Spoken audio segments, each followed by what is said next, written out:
Flights from Boeing Field just sparked a lawsuit from the Justice Department. New at 6, Cairo 7's Essex Porter is live at the King County-owned airport in Essex. This is part of a larger nationwide crackdown on sanctuary laws. We're at the north end of Boeing Field. The fence here, the restricted area sign, it restricts intruders from getting in here. And by order of King County Executive Dow Constantine, ICE is also restricted from flying undocumented immigrants out of Boeing Field. Today's lawsuit was announced at the same time that Attorney General William Barr announced a similar lawsuit in New Jersey. King County Executive Dow Constantine issued the executive order banning immigration and custom enforcement flights last April in response to the treatment of undocumented immigrants in Washington state and at the southern border. Today, the U.S. attorney serving both western and eastern Washington filed suit to lift the ban on ICE flights. The message is sanctuary cities, sanctuary states, sanctuary laws hurt public. In U.S. versus King County Executive Dow Constantine, the government alleges the ban constitutes illegal discrimination against airport contractors serving the federal government, that it creates illegal obstacles to immigration law enforcement, and that Congress has preempted the ability of local jurisdictions to regulate immigration policy. And our state sanctuary laws seek to prevent state and local law enforcement from working together to solve crime and enforce laws as they have done so effectively for generations. But as upwards of 1,000 Latino activists rallied at the state capitol, advocates said sanctuary policies keep everyone safe. If people in the community are not willing to go forward to law enforcement and provide information or to call the police, that makes us all less safe. Today's lawsuit over the flight at Boeing Field was coordinated with similar actions taken by Attorney General William Barr nationwide. King County Executive Constantine responded, "It's no surprise that Trump and Barr are bullying King County." He accused the Justice Department of grabbing headlines and said mass deportations raise deeply troubling human rights concerns. The beauty of this job, Essex, when I took it, is I swore an oath to the Constitution, and there is no politics in my job. Now, that lawsuit in New Jersey is against sanctuary laws that are very similar to the sanctuary laws passed here in Washington state. U.S. Attorney Moran's indicated that there may be other lawsuits against sanctuary policies here. We'll let you know what happens. Reporting live in Seattle, Essex Porter, Cairo 7 News. From King County Executive Dow Constantine about the Trump administration after the feds filed a lawsuit against King County. And the question at the heart of the looming court battle is this: can the county legally stop ICE from flying undocumented immigrants out of Boeing Field? KOMO's Patrick Quinn joins us live from the county-owned airport with the latest. Patrick? Hey, Eric, and I did sit down with County Executive Dow Constantine. He told me he will not be bullied when it comes to this looming lawsuit surrounding the county's executive order, which bans all immigration-related flights from here, Boeing Field. Now, like you mentioned, Boeing Field, it is county-owned, so this is a unique situation, and the executive order in question signed last year surrounds future contracts with fixed-based operators, or FBOs. These are the people who fuel, maintain, and help with grounding a plane. The executive order says no new FBO companies can support ICE in flying undocumented immigrants out of the country. Constantine said the ban aligns with the state and county sanctuary policy and that this is an issue of human rights.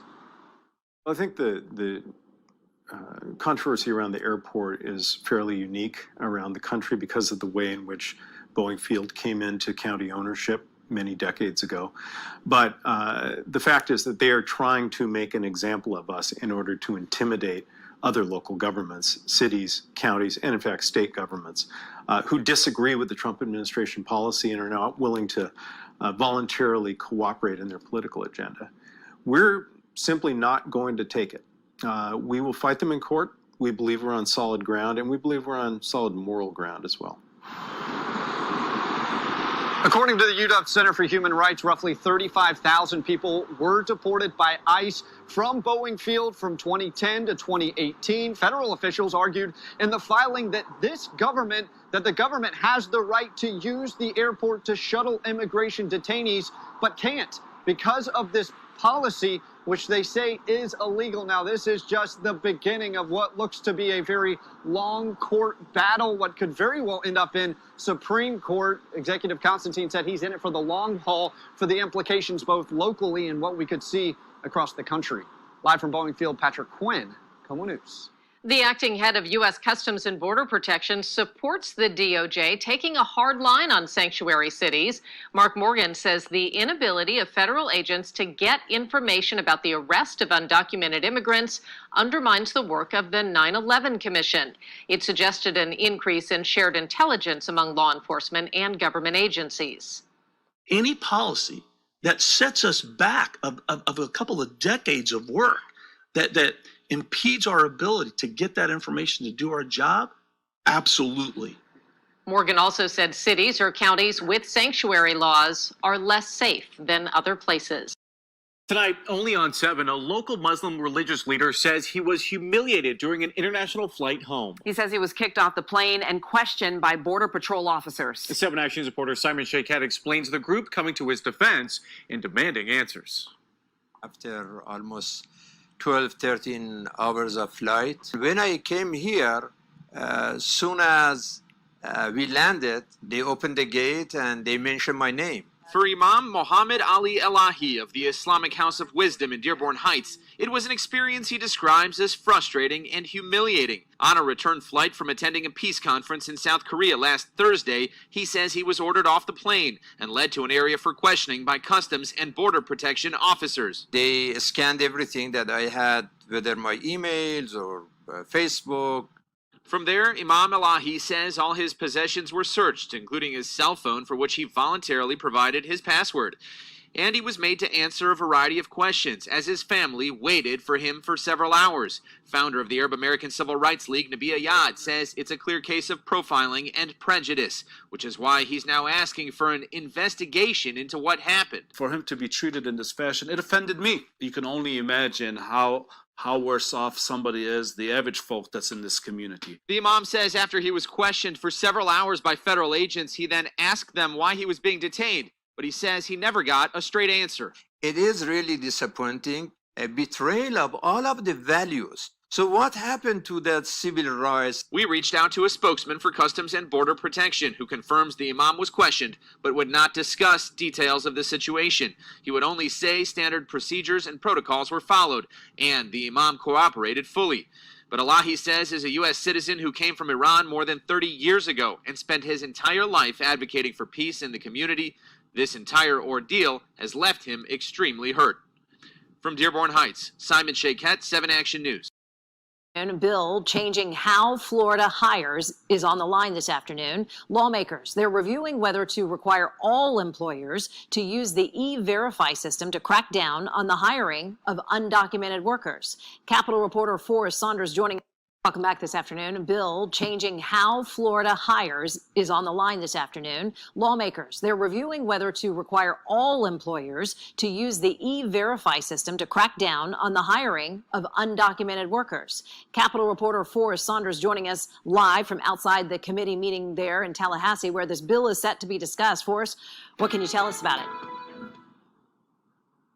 Well, I can tell you that the Judiciary Committee, the Senate Judiciary Committee, is just now beginning discussion on this piece of legislation, and we're going to find out today whether or not it's going to get any traction in this 2020 session.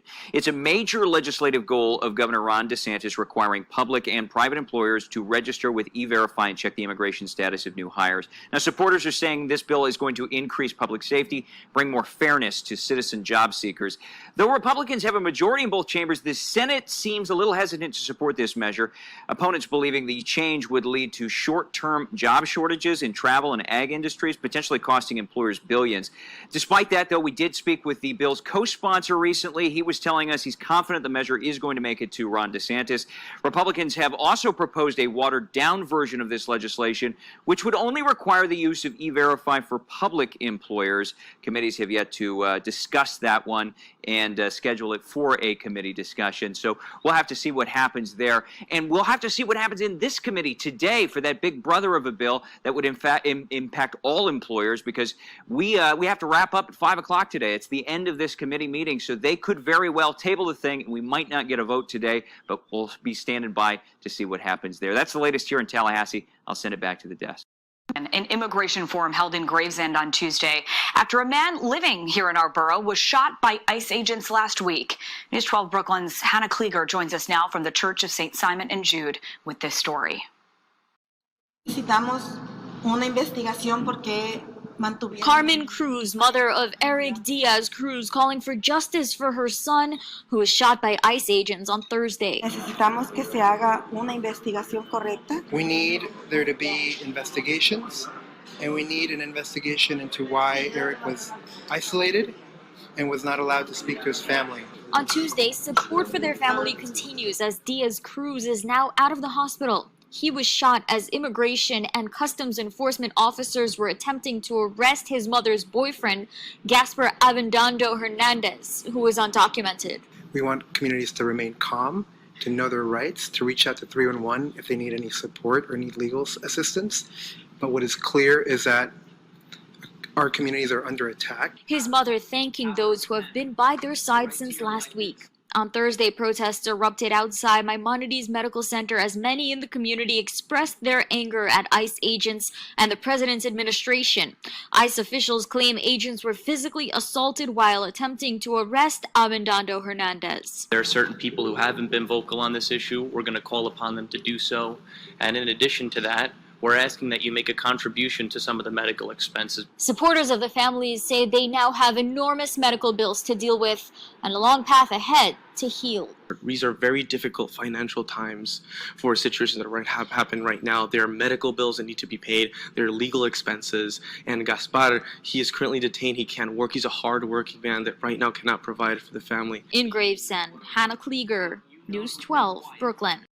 A task force is now in place to help migrants feel safe at the Hamilton County Courthouse. This is all happening in response to reports that WCPO 9 News reporter Courtney Francisco broke to the Tri-State about immigration agents or ICE agents going inside the courthouse to make arrests. She was there for the announcement today. Two big things. The new task force laid out concrete plans it wants to look at to make sure migrants feel safer here. And the presiding judge wants you to know that most judges are not calling ICE, and he's taken steps to back that up. When ICE tears families apart, it hurts. Stories of migrants seeking refuge, afraid to enter the courthouse, were the focus today. I have known of rape victims scared to report the rapist for fear that their immigration status would be discovered. WCPO 9 News first reported last month that ICE enters the courthouse to detain people. These advocates, judges, and attorneys joined the clerk of courts to create a task force to help migrants feel safe doing business in the courthouse. What we can do on that front is to expand translator services in the clerk of court's office. We can do an informational and educational program so communities know their rights when they come here. Judge Charles Kubicki says it's unnecessary. The Ohio Supreme Court's already addressed the issue. Says for years, the Supreme Court has required judges to go through a seminar on courthouses and refugees. And after reports Judge Robert Ruhlman calls ICE on defendants, he says the Chief Justice emailed this letter reminding them of the training. I went ahead and canvassed the judges. Other than Judge Ruhlman, he says none call ICE. You've got a lot of really good judges here who are very fair, who treat everybody with dignity and respect, and are interested in the administration of justice, and that's justice for everybody, regardless of what your background is or where you came from. We asked what the task force says to critics who say migrants here without documents are committing a crime and deserve deportation.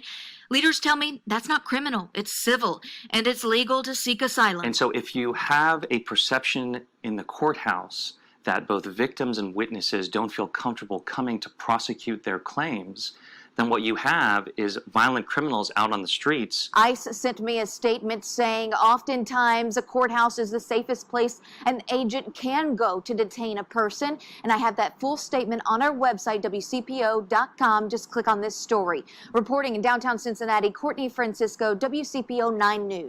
Hamilton County Clerk of Courts announced a new task force to ensure immigrants and minorities feel safe in the courthouse.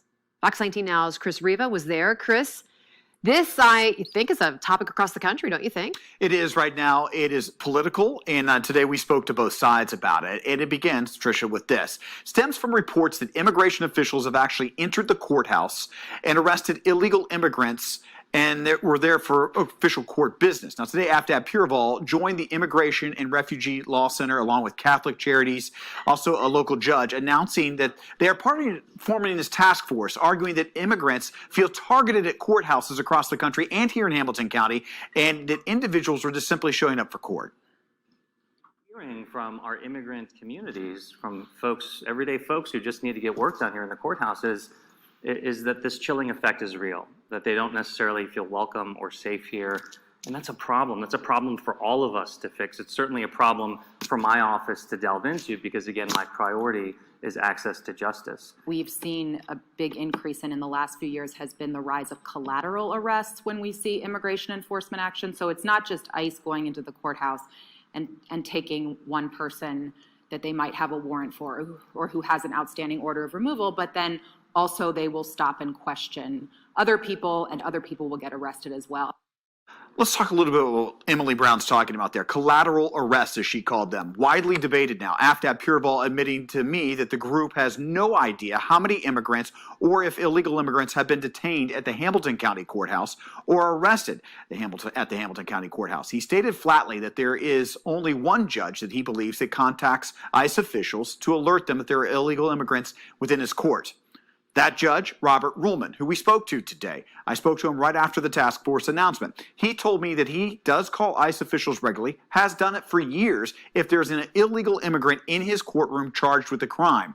He says he'll continue to call them. He stated that he has never entered his courtroom or had ICE officials enter the courtroom, detain a witness or any family members, or a collateral arrest, as he called them. He said that in every case, the person that he has called immigration officials on was charged with a crime. He feels it's an ethical obligation as a judge. It's also a legal obligation from the standpoint of a judge. Come into my courtroom as an illegal. You're in our country illegally, and you're charged with a serious crime. I call ICE, and a holder's put on you so you don't get out. If you get out, you'll never return. It's just common sense.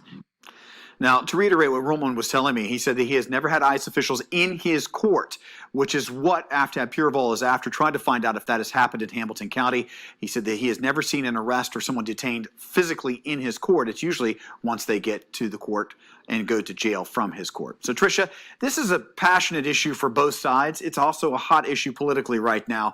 The task force says that they're hoping to have some sort of recommendations for the Hamilton County Courthouse over the next couple of months. Judge Ruhlman says he isn't changing the way he runs his court. Words Common Pleas Judge Robert Ruhlman shared with me during an interview last month rattled many in Hamilton County's immigrant community. Ruhlman raised eyebrows when he said he won't hesitate to call U.S. immigration officers, known as ICE, if he thinks a defendant is undocumented. Number one, they're an illegal alien. They're not supposed to be here, so they're breaking the law. Number two, they're in front of me for a felony. Hearing that prompted Clerk of Courts Aftab Purival to form a task force called You Are Welcome Here.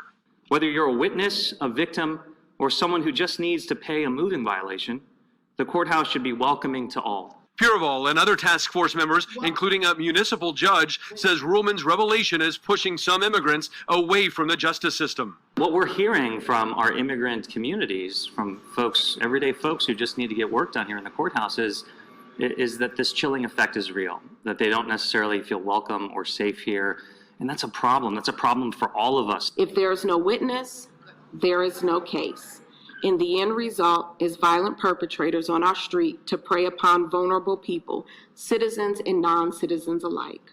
We must make victims feel safe enough to show up. ICE in the courthouse is counterproductive to those goals.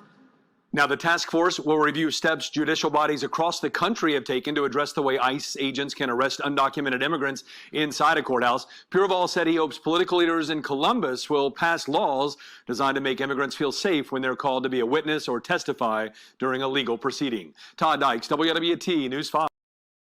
U.S. attorneys in Oklahoma are siding with Attorney General William Barr on sanctuary cities. In a statement, attorneys Timothy Downing, Brian Keister, and Trent Shores say sanctuary city policies are misleading and only protect criminals. The U.S. attorneys believe cities with these policies put Oklahomans at risk because known criminal immigrants released in sanctuary cities have traveled to neighboring states.